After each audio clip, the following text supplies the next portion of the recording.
Hello friends. आज मैं बात करूंगी कि धनतेरस की पूजा किस समय करनी चाहिए और कैसे करनी चाहिए। बहुत ही सरल तरीके से पूजा करके दिखाऊंगी ताकि आपको भी सुविधा हो और आप भी आसानी से पूजा कर पाएँ। सबसे पहले ये जान लें कि धनतेरस की पूजा हमेशा गोधूली बेला में प्रदोष काल में करें। इस वर्ष 2023 में धनतेरस पूजा का शुभ मुहूर्त 10 नवंबर को शाम 5:47 से 7:43 तक है, यानी पूजा की कुल अवधि 1 घंटा 56 मिनट है। तो आप शुभ मुहूर्त में ही पूजा कर लें। पूजा के लिए साफ जगह पर गंगा जल छिड़क कर चौकी लगाएं। चौकी पर लाल कपड़ा बिछाएं। चावल का आसन देकर गणेश जी, माता लक्ष्मी, धन के देवता कुबेर और धनवंतरी भगवान की फ़ोटो या मूर्ति स्थापित करें। मेरे पास भगवान गणेश, लक्ष्मी जी की फ़ोटो है, कुबेर देवता की मूर्ति है, मगर धनवंतरी देवता की ना तो फ़ोटो है ना मूर्ति है। इसलिए सुपारी पर कलेवा लपेटकर धनवंतरी देवता का आवाहन कर उन्हें स्थापित करूँगी। इसी प्रकार जिस भगवान की फ़ोटो ना हो तो सुपारी में कलेवा लपेटकर उस भगवान के नाम का आवाहन कर स्थापित कर सकते हैं। चौकी पर भी गंगा जल छिड़क लें।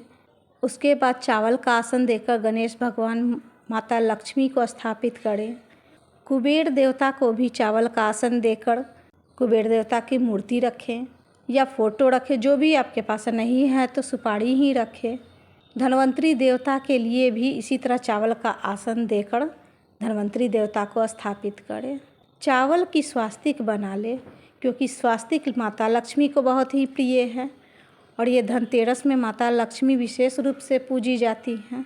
इसलिए चावल से स्वास्तिक बना लें और स्वास्तिक के बीच दीपक जला लें। दीपक घी के दिए का जलाएं। स्थापित किए गए देवता पर जल छिड़कें, चंदन लगाएं, हल्दी कुमकुम का चंदन लगाएं। सभी भगवान को वस्त्र चढ़ाएं।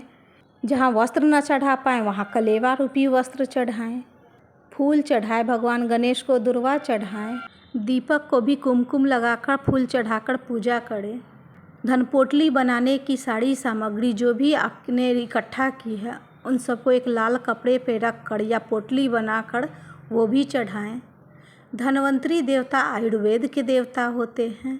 आपके पास जो भी जड़ी बूटी पेड़ पौधा हो जिससे दवाइयाँ बनती हो उन्हें चढ़ाएं। जैसे मैं यहाँ एलोवेरा का पत्ता, अपराजिता का पत्ता, तुलसी पत्ता, फिर अपराजिता का फूल, हल्दी, काली मिर्च, लौंग, ये सब चढ़ा रही हूँ। जो भी आपके घर में जितना भी चीज़ हो, और भी चीज़ें चढ़ा सकते हैं।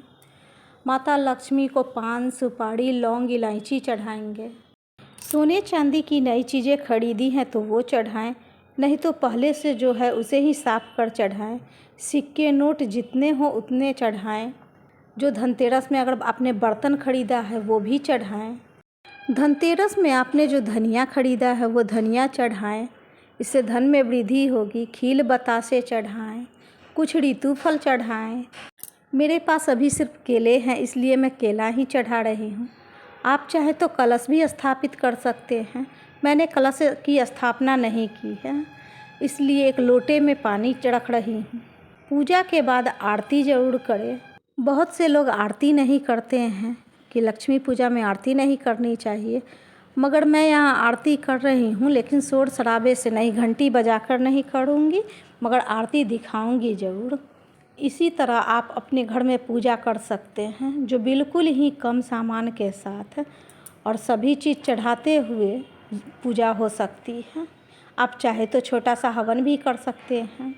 पूजा के बाद जो धन की पोटली बनाने के लिए सामान रखे हैं उसे पोटली में रख कर अपने तिजोरी या लॉकर में रख सकते हैं, जहाँ पैसे, सोने चांदी रखा जाता है वहीं। अगर आप कमलगट्टे, कौड़ी ये सब खरीदे हैं तो वो भी ज़रूर चढ़ाएं। सोने चांदी की नई चीज़ें खरीदे हैं तो वो चढ़ाएं, नहीं तो पहले से जो है उसे ही साफ कर चढ़ाएं। सिक्के नोट जितने भी हैं उतने ज़रूर चढ़ाएं। बहुत से लोग धनतेरस के दिन ही यमदीप जलाते हैं, मगर मैं दिवाली के एक रोज़ पहले जलाती हूँ, नरक चतुर्दशी के दिन। पूजा के बाद 13 दीपों का दान करना चाहिए। अगली वीडियो में मैं यमदीप कहाँ जलाना चाहिए, कैसे जलाना चाहिए, क्यों जलाना चाहिए, कब जलाना चाहिए, इन सब की वीडियो लेकर आऊँगी, ज़रूर देखिएगा। हैप्पी धनतेरस।